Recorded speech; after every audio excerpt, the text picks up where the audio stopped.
தூத்துக்குடி மீனவர் colony George ரோட்லேருந்து பேசுகிறோம். இங்கேருந்து 6 பேர் கடலுக்கு போயிருந்தாங்க.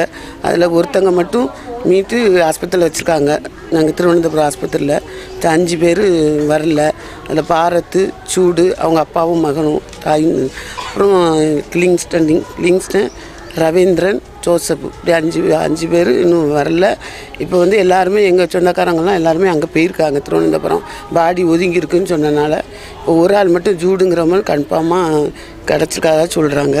இப்போ இவங்க 4 பேரும் இன்னும் ஒன்றும் தெரியலை. இன்னும் 19 பிரேகம் ஒதுங்கியிருக்கான். இப்போ அதை பார்த்து இது பண்ணலான்னு போயிருக்காங்க. இப்போ கன்ஃபார்ம் பண்ண போயிருக்காங்க. தூத்துக்குடியிலேருந்து எங்கள் ரவீந்திரன் அவங்களோட மருமகன், என்னோட மாமா, இன்னொரு மாமா ஜூடு, அவங்க மகன் பாரத்து, ஜெகன், கினிஸ்டன், ஜோசப், இவங்க எல்லோரும் எங்கள் ஏரியாவில் இருந்து மீன்பிடி தொழிலுக்காக குளச்சல் போயிருந்தாங்க. குளச்சல்லேருந்து செவ்வாய்க்கிழமை காலையில் விசைப்படகு எடுத்துகிட்டு கடலுக்கு போயிருக்காங்க.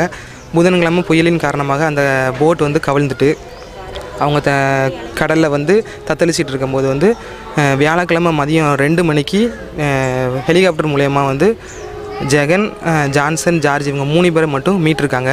மற்றவங்களோட டீட்டெயில்ஸ் எதுவும் கிடைக்கல. அவங்களோட பாடியும் கிடைக்கல. அவங்களோட உடம்பு எதுவும் இல்லை. இப்போ இன்றைக்கி காலையில் ஜூடு அவங்களோட பாடி கிடச்சிருக்க மாதிரி நியூஸ் வந்தது. அதுக்காக எங்கள் ரிலேஷன் எல்லோரும் போயிருக்காங்க. எங்கள் மாமாவோட பாடியோ மற்ற யாரோட பாடி இன்னும் கன்ஃபார்மாக கிடைக்கல. மற்ற பாடிகள் அந்த ஹாஸ்பிட்டலுக்கு வந்திருக்குன்னு சொல்லியிருக்காங்க.